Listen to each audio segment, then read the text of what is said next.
Welcome back, guys. I'm Sam and Logan, Dirt Bike Sam, a backcountry live production. Today, guys, we're answering the question that we've had, and hopefully you've had, of which one of these Japanese bikes are gonna be the best bike for us. Stay tuned.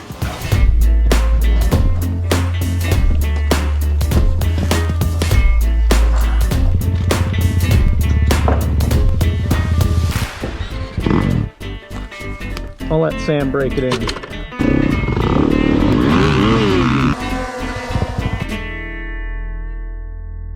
All right, guys, welcome back. Today we've got a whole bunch of fun stuff planned, but first we want to run through kind of our history, what we're used to, what these bikes are, their specs, and then what we're going to do with them. So let's get started right away. Yeah, normally we're two-stroke guys, and so we went and actually bought a 2019, before this one, 2019 250RX for our little brother Richard, because he wanted to get back into dirt biking and wanted something that was better than a beginner bike, but maybe not as crazy as like a 300 two-stroke or a 250 two-stroke. So what do you think about that 2019 250RX? So the 2019 250RX was in a lot of ways very similar to the first bike that I had, which was the, oh gosh, what year was it? 2006 250X. Yeah, the CRF250X. So it was very similar to my 250X, the 2006 model, and I didn't love it. In fact, I disliked it for the first ride we went on. Yeah. We went on a pretty long ride with the 2019 RX that we had, and I didn't like it, and then I figured out what it was, and it was okay. Like, it wasn't a terrible bike. In fact, I think it has its place. I think it's a decent bike, but it was by no stretch of the imagination my favorite bike. So this is completely changed. This is a 2022 CRF 250RX, and this is a 2021 YZ250FX. Now, they made major changes to the motocross version and the cross country version in 2022. So they lightened it, they narrowed it, did a whole bunch of changes. Some even say it's a whole new bike compared to the 2019. We've had this one for quite a while, and we had been hearing tons and tons of really good things about the 2020 plus YZ250FXs from Yamaha, and it does not disappoint. Well, and it comes from a good lineage as well. We like the YZ for the things that the YZ did, but previously, in fact, I had the YZ250X. Yeah, just straight up 2018 YZ250X. So the two-stroke. Love that bike. Top 5 bike. And it was, it was gorgeous. So we had pretty high expectations already for the YZ line, even though they don't do a lot of the modern stuff. They've kept a lot of the technology, which honestly was what I loved about the old YZ. It didn't have electric start. It didn't have some of those counterbalance motor, those bells and whistles.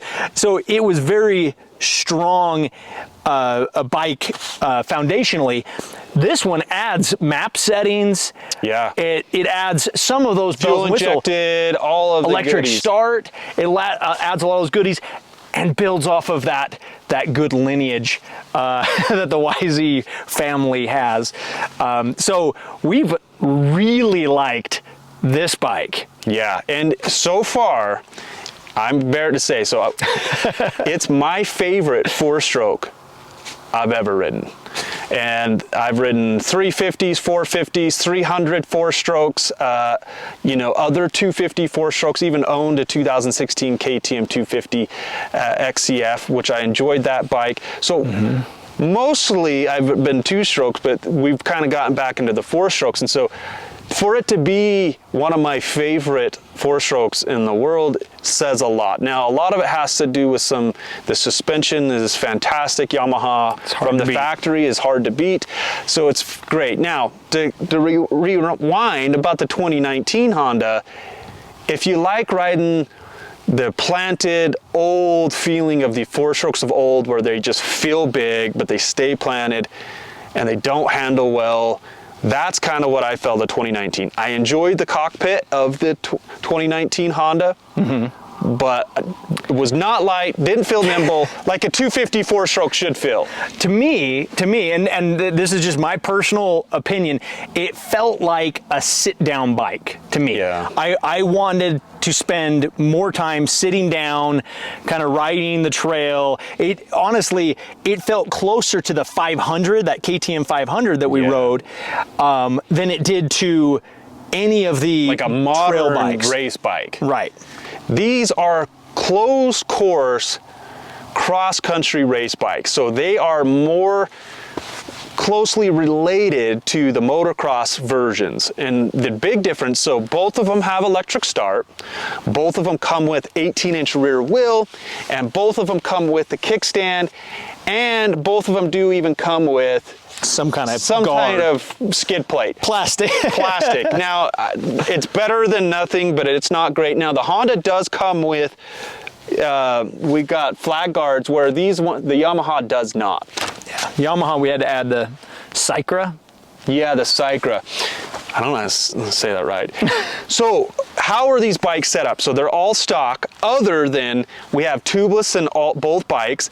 They're both running the rear IRC VE33S tire. That's my favorite do-it-all tire.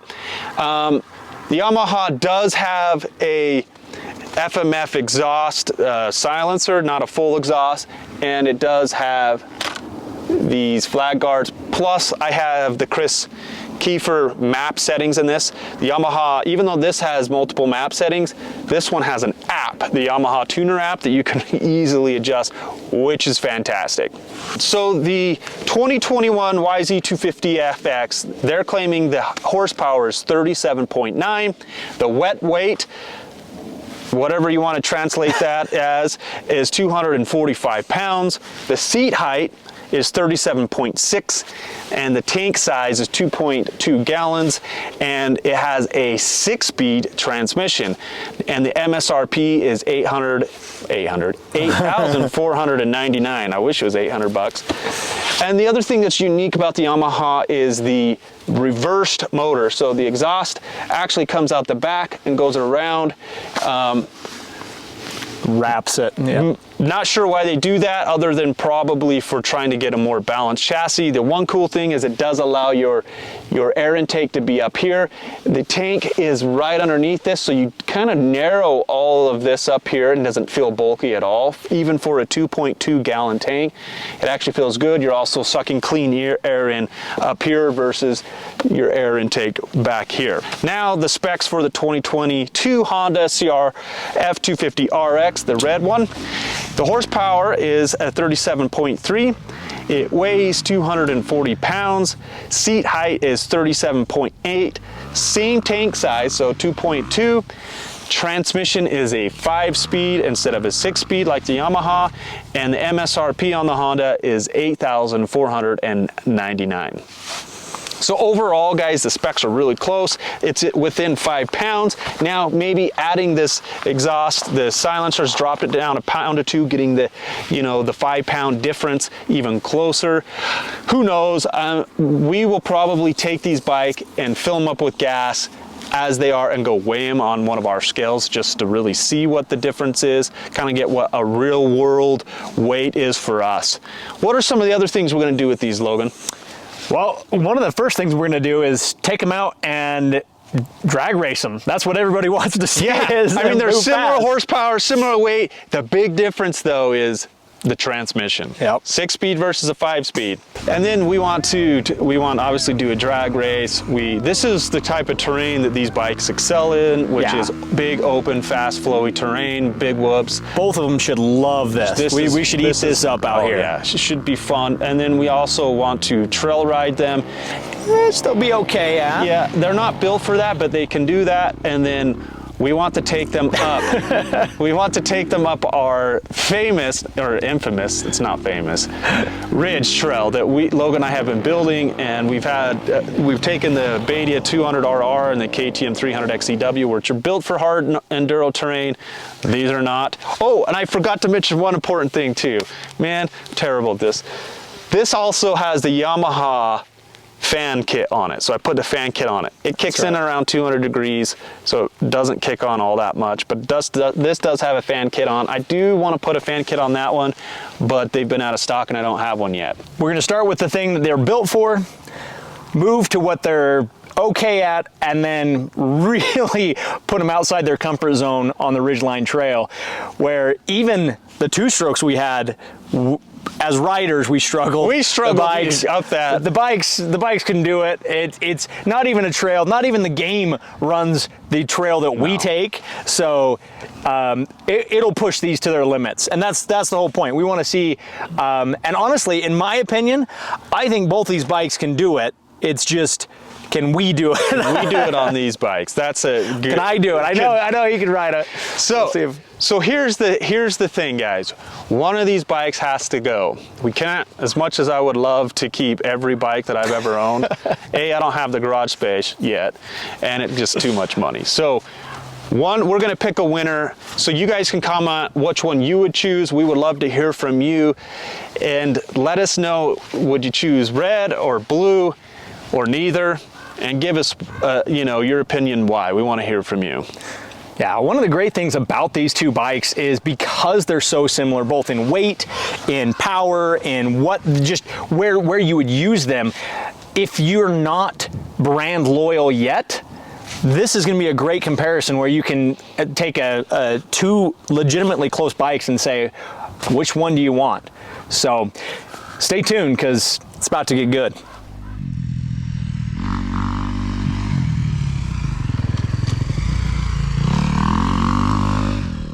2 miles. What's your initial thoughts? A lot of thoughts right up front. It's thinner right here, but feels thicker where I actually put my legs, which makes it feel weird, because occasionally you kind of like slide it, like it feels a little weird there. Cockpit feels tight compared to the Yamaha. The Yamaha feels open, like I feel a little more loose. This feels a little bit like I'm over the bars a little bit more than I would, coming straight off of it. Suspension's left some to be desired, but it's not as bad as I would have thought, especially going through those rocks. Like there was a lot of rocks that I was like, "Gah!" and they'd roll and stuff that I thought, you know, could be better, but it wasn't terrible. And I was able to keep my speed up. It stayed planted better than I thought. It wasn't as heavy as I thought it was going to feel, like, or especially compared to the 19, and definitely compared to the 06 X, not the RX, was way less heavy, and has plenty of get up and go. What it doesn't have is the snap go that I like. I feel like even that one, if I want to pop off a rock, it has that in almost every gear. I didn't feel like it had as much of that. It's still, I mean, it's there. You just have to work for it a little bit more, is, again, just my first impression, but.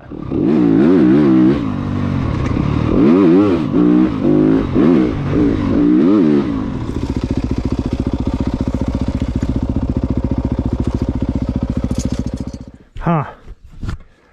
Well, that one's definitely easier to jump. I mean, they're both fun.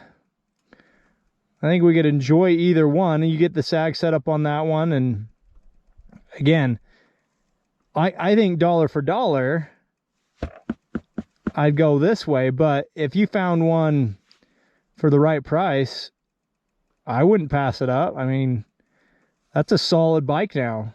Again, if I mean, I wouldn't call it a starter bike, but like I wish the bike I started with felt more like that does.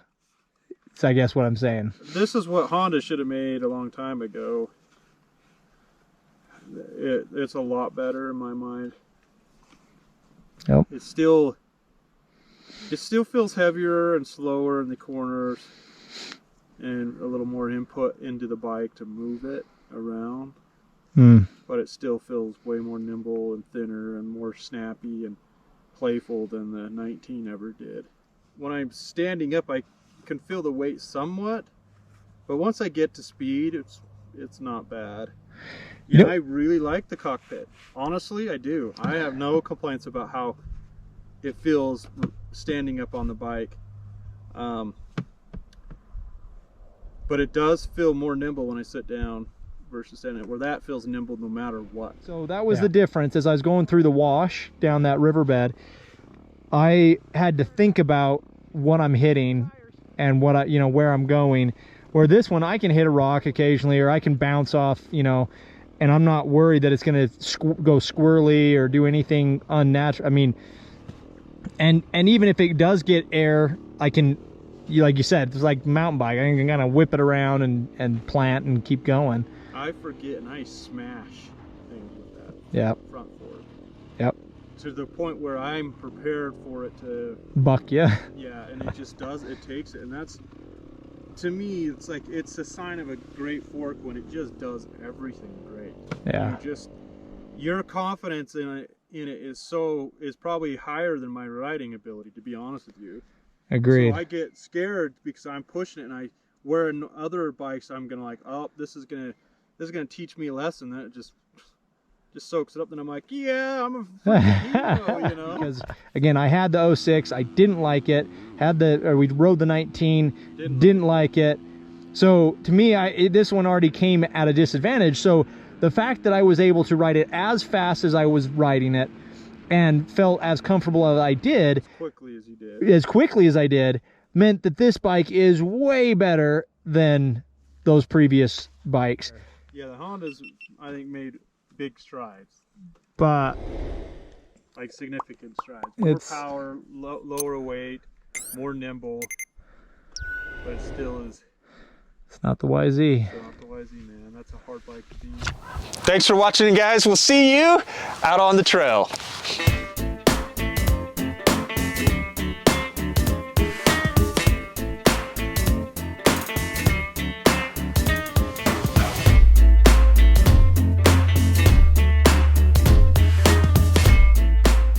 Oh, this is the life. King Kong versus, I mean, I don't know, which one would be King Kong? I don't know. I think this is King Kong, the loud, girthy Godzilla. This is more refined.